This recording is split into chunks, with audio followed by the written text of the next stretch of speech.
Good morning. ইয়াত দেখিছে ৰাতিপুৱা ওলাই ছোৱালীক থ'বলৈ স্কুলত। একচুৱেলি বৰষুণ দি আছিলে, আনকালে মই স্কুটি অকলে লৈ যাওঁ।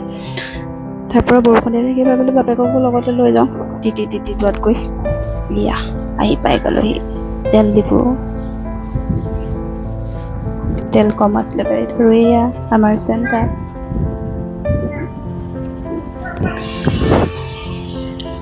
আৰু এয়া আমাৰ শিমলগুৰি হাই ছেকেণ্ডেৰী স্কুল। আৰু ইয়াৰ পৰা গৈ অকণমান আগত গ'লে আমাৰ ছোৱালী স্কুল পাই যায়। আৰু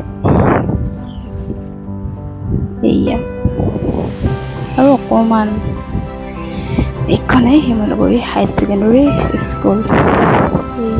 এয়া পাই গ'লো ছোৱালী স্কুল। এয়া বাপেকে কোচত লৈ গৈছে। একচুৱেলি সদায় মই আহোঁ যে, বাপেকে আজি আহিছে। আহে নহয়, কিন্তু মাজে মাজে আহে। প্ৰায় মই আহোঁ।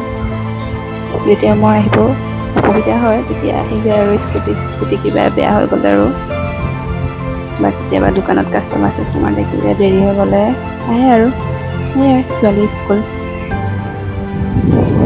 একচুৱেলি স্কুলত ভিডিঅ' কৰিব বেছি বেয়া লাগে ন, স্কুলত ষ্টুডেণ্টবিলাক থাকে। আৰু অলপ লাহে ভিডিঅ' কৰি আহিছিলোঁ।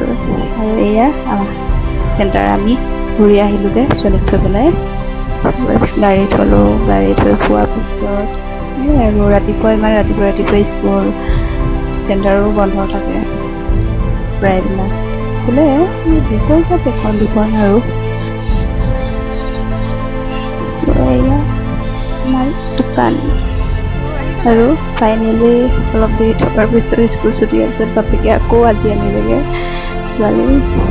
যায় আজি কাপোৰ ধুই দিছিলোঁ তাই ভাগৰ, সেইকাৰণে আজি ইউনিফৰ্ম পেক কৰি গৈছে তাই। আৰু ইমান গৰম, ছোৱালী সিজি আহে আৰু কৈছোঁ নহয়, অৱস্থা কাহিল হৈ যায়।